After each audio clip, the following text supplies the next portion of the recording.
નમસ્કાર મિત્રો, આ વાર્તામાં સાંભળો કે હું એક સારી છોકરી હતી. લગ્ન પછી મારા પતિને લોકડાઉન દરમિયાન લોન લેવી પડી. જ્યારે શાહુકાર અમારા ઘરે વસૂલાત માટે આવ્યો ત્યારે તેણે મને જોયો અને પૈસાના બદલે તેને મારી સાથે. મારું નામ સાક્ષી છે. મારો જન્મ ઉત્તરાખંડમાં થયો હતો અને મારા લગ્ન 2018માં બરેલી, યુપીમાં એક સારા ઉદ્યોગપતિ સાથે થયા હતા. હું હાલમાં 27 વર્ષની છું. હું હંમેશા પ્રેમમાં પડવા માટે તૈયાર છું, પણ લગ્ન પહેલા મેં ક્યારે કોઈ સાથે સંબંધ બાંધ્યો નથી કારણ કે હું ખૂબ જ સારી છોકરી હતી. પણ થોડા વર્ષો પહેલા મારી સાથે કંઈક એવું બન્યું જેણે મારું જીવન બદલી નાખ્યું. આ વાર્તા લોકડાઉન પછીના કેટલાક સમયની છે. લોકડાઉન પહેલા મારા પતિનો વ્યવસાય ખૂબ સારો ચાલી રહ્યો હતો, પરંતુ લોકડાઉન પછી તેમનો વ્યવસાય ધીમો પડી ગયો અને તેમની કંપનીને નુકસાન થવા લાગ્યું. તેને જીવતો રાખવા માટે અમારે ઘણું દેવું લેવું પડ્યું. એક દિવસ મેં કેટલીક જરૂરી વસ્તુઓ ખરીદી અને ઘરે પાછી ફરી તો મેં જોયું કે મારા ઘરમાં મારા પતિ સિવાય બીજા 5 થી 6 લોકો પણ હતા. મેં તેમને પહેલા ક્યારેય જોયા નહોતા. મને લાગ્યું કે તેઓ મારા પતિના મિત્રો હશે, તેથી મેં બધા માટે ચા બનાવી. થોડા સમય પછી હું ચા લઈને હોલમાં ગઈ અને બધાએ ચા પીધી.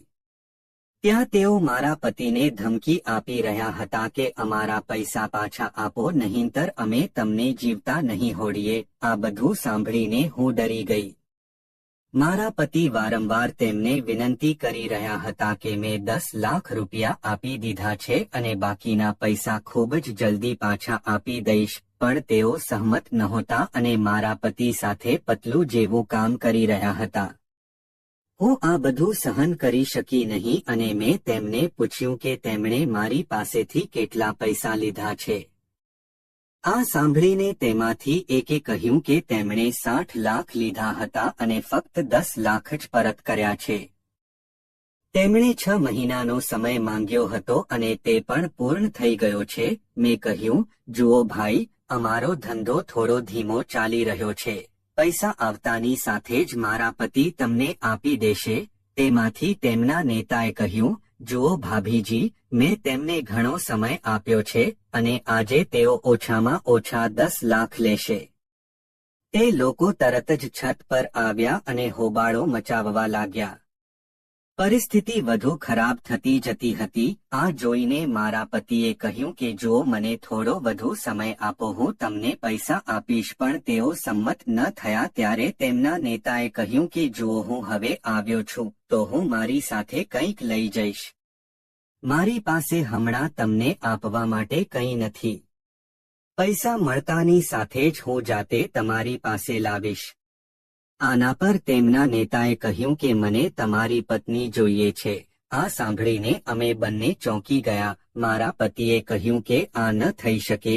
તેણે કહ્યું કે જો આ ન થઈ શકે તો હું તમને 1 કલાક આપીશ, તો 10 લાખની વ્યવસ્થા કરો અથવા મને તમારી પત્ની આપી દો.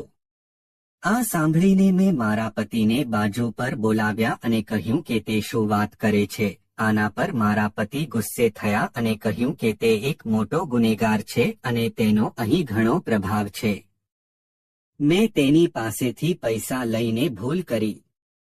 જો પૈસાની વ્યવસ્થા નહીં થાય તો આ લોકો જે ઈચ્છે તે કહેશે. આપણે તે કરવું પડશે, નહીંતર આ લોકો કંઈ પણ કરી શકે છે. આટલું કહીને તે અહીં ત્યાં પૈસા શોધવા લાગ્યો.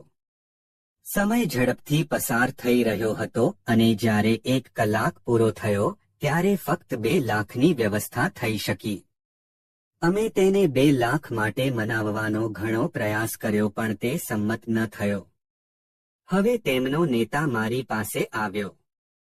તે દેખાવમાં કંઈ ખાસ નહોતો, પણ તેનું શરીર ખૂબ જ સુંદર હતું.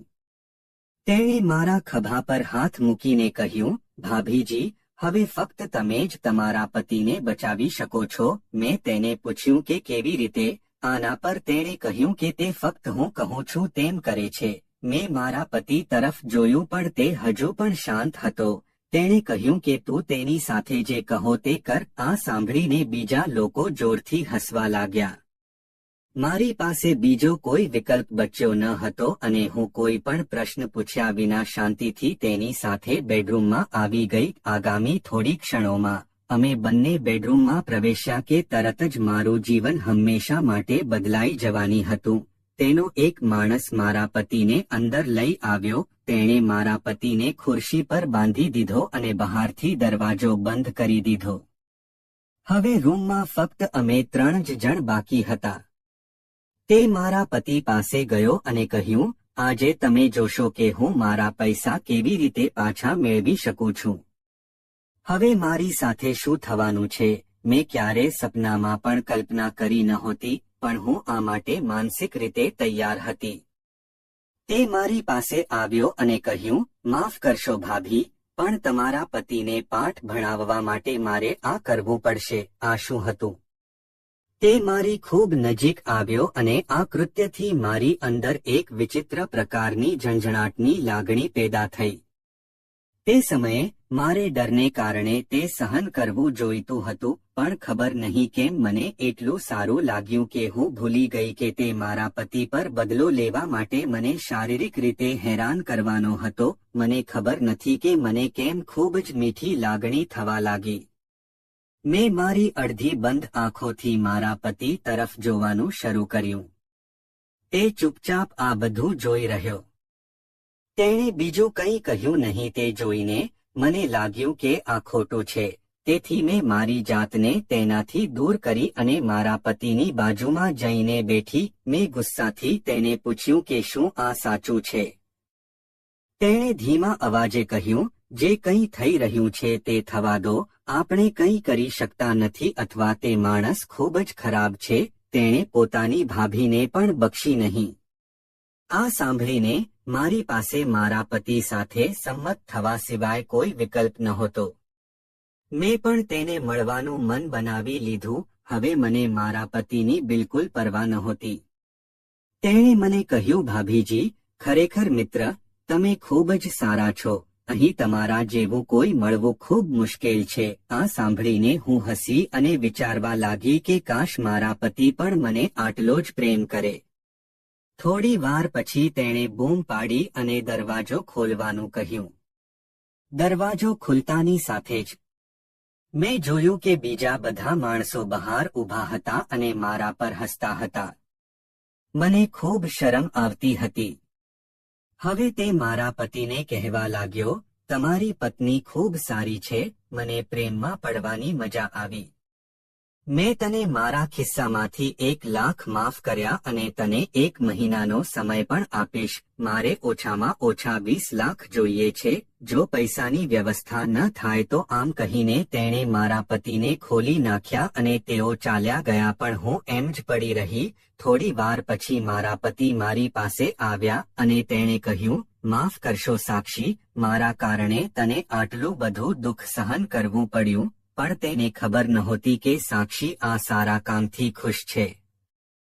શરૂઆતમાં હું તેના પર એટલી જ ગુસ્સે હતી જેટલી હું હતી. હું હવે એટલો જ ખુશ હતી, પણ હું તેને વ્યક્ત કરી શકતી ન હતી. પણ મેં રડવાનો ડોળ કર્યો અને કહ્યું, જુઓ તમે મારી સાથે શું કર્યું છે. તે ક્રૂર માણસે કહ્યું કે જો હું ગર્ભવતી થઈશ તો હું કોઈનો સામનો કેવી રીતે કરીશ. મારા પતિએ કહ્યું કે પત્નીનું કર્તવ્ય છે કે તે દરેક સુખદુઃખમાં પતિનો સાથ આપે. મને આશા છે કે તે મને ફરીથી તકલીફ નહીં આપે. જો તેમને બાળક થશે તો હું તેને દત્તક લઈશ. આ રૂમમાં શું થયું તે ફક્ત આપણે બે જ જાણીએ છીએ. આ પછી આ શ્રેણી શરૂ થઈ જે હજુ પણ અલગ અલગ રીતે ચાલી રહી છે. હું તમને પછીથી લખીશ કે તે બધા કોણ હતા. કહાની ચાલુ રહેશે. તો મિત્રો, તમને આ કહાની કેવી લાગી એમને કોમેન્ટ કરીને જણાવો. અને જો તમે અમારી ચેનલ પર નવા છો તો અમારી ચેનલને સબસ્ક્રાઇબ કરો અને બેલ આઇકોન દબાવો જેથી કરીને આવનારી તમામ વિડીયો તમને જોવા મળે. ધન્યવાદ મિત્રો, ફરી મળીશું એક નવી વાર્તામાં. આભાર.